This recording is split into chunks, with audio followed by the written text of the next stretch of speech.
En el presente video vamos a dar una motivación respecto a la relevancia de la asignatura Plataformas Computacionales a Gran Escala. Eh, Vemos hoy en día que hay, digamos, unas dinámicas dentro de Internet que son bastante interesantes.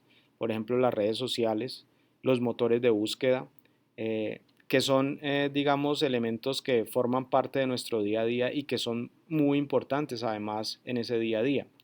Eh, la pregunta que nosotros queremos resolver en este curso es tratar de identificar cómo es que podemos tener infraestructuras relativamente fuertes, relativamente sólidas, que nos permitan atender las demandas altas de computación de las personas.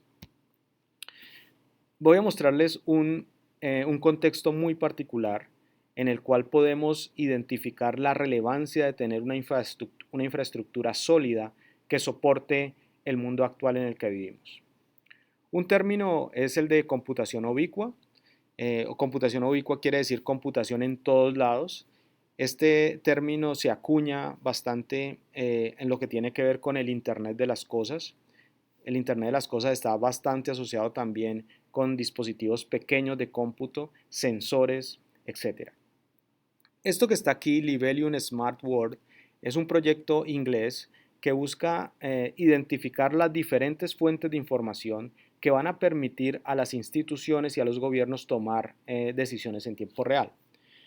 Por ejemplo, ellos mencionan algunos elementos que son factibles de ser monitoreados y que con un buen procesamiento de esa información que se monitoreó se puedan tomar decisiones en tiempo real. Por ejemplo, detección de fuegos en los bosques. Nosotros aquí en Colombia padecemos bastante de este tipo de incendios.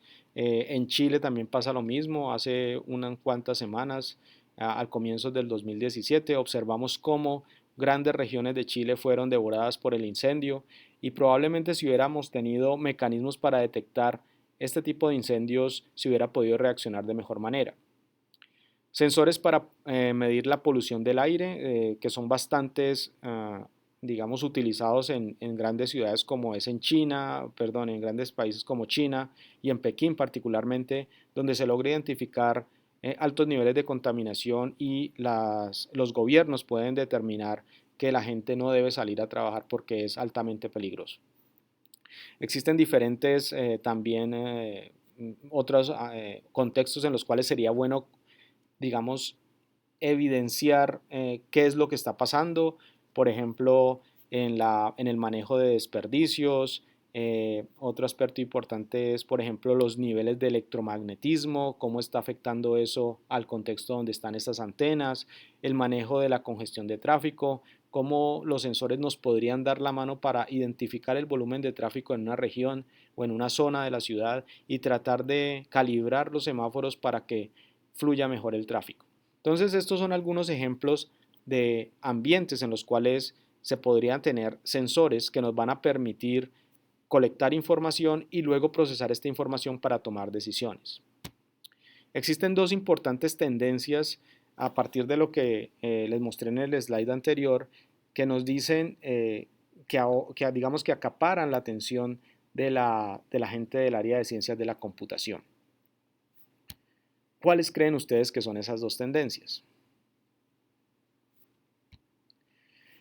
Una de estas tendencias es la que les mencioné, el Internet de las cosas.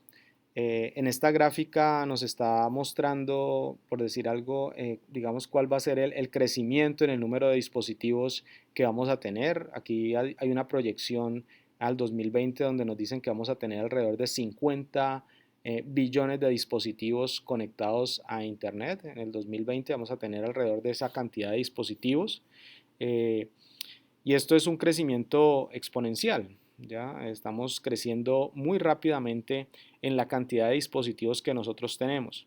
Y esto lo que nos va a permitir esta cantidad de dispositivos es tener un gran volumen de sensores para poder monitorear el contexto el cual rodea nuestro ambiente.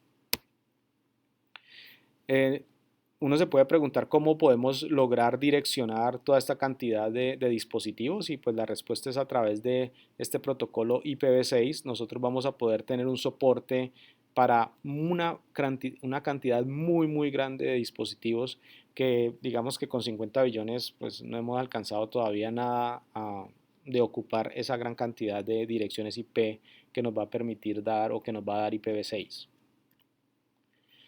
Otra tendencia importante es lo que conocemos como Big Data.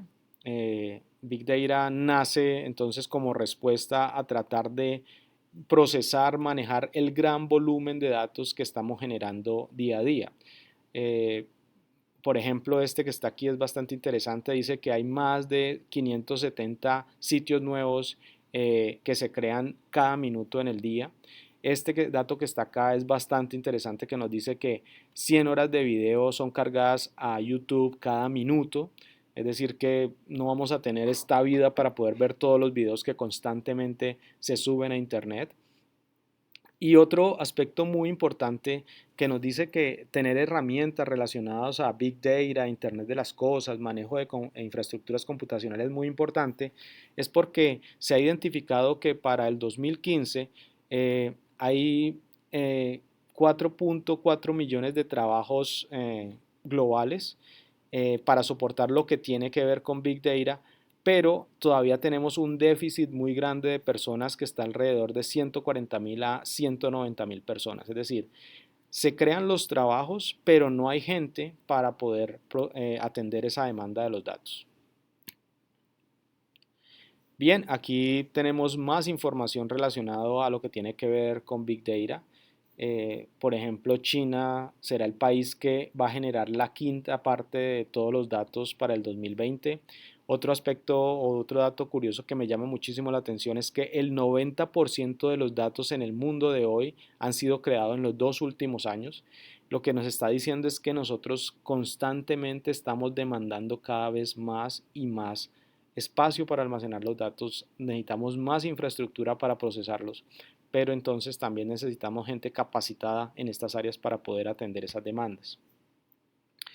Y un dato que es importante entonces es que estas áreas relacionadas con Big Data particularmente van a tener un volumen, una demanda bastante alta, de 140.000 a 190.000 personas van a tener, va a haber una demanda importante de capital humano y vamos a tener este déficit de personas. Aquí tenemos algunos de los elementos del Big Data que me llama la atención y vale la pena resaltar. Es que el Big Data está buscando manejar un volumen importante de datos, es decir, se deben crear los mecanismos para de manera escalable almacenar y gestionar los datos. Otro aspecto importante es lo que tiene que ver con la velocidad de los datos, es decir, qué tan rápido podemos procesar los datos que se están generando a través de todos estos sensores. Otro problema que tenemos es que existe una gran variedad de fuentes de información, desde los sensores personales hasta, por ejemplo, redes sociales y hasta sensores que podemos encontrar en edificios. Y otro problema que tenemos es manejar la veracidad de los datos que se están generando constantemente. La pregunta entonces que se nos hace es, ¿qué tan grande es esa infraestructura que se requiere para poder gestionar toda esta cantidad de información? Bien, podemos, un ejemplo o una empresa que es, digamos, icónica en esto es Google. Google tiene unos data centers de alrededor de 1 millón de unidades de procesamiento y pues realmente digamos que es el icono en cuanto a gestión de información, gestión de usuarios, gestión de infraestructura. Ahora nosotros lo que encontramos es que si tenemos un gran volumen de hardware, es cómo logramos gestionar el software que corre dentro de él, cómo manejar lo que tiene que ver con la actualización del software, cómo manejamos lo que tiene que ver con la actualización del hardware. Una vez nosotros actualizamos el software, debemos garantizar de que ese software no vaya a dañar todo el ecosistema o cuando vamos a hacer un cambio de hardware, ese hardware no vaya a este nuevo hardware a causar problemas o traumatismos en la infraestructura ya existente. Ahora, nosotros cómo vamos a manejar esta situación. Tenemos un gran volumen de datos, tenemos un gran volumen de infraestructura. ¿Cómo podemos gestionar todos estos elementos de forma eficiente? Y esto es lo que vamos a tratar de estudiar en este curso de plataformas computacionales a gran escala.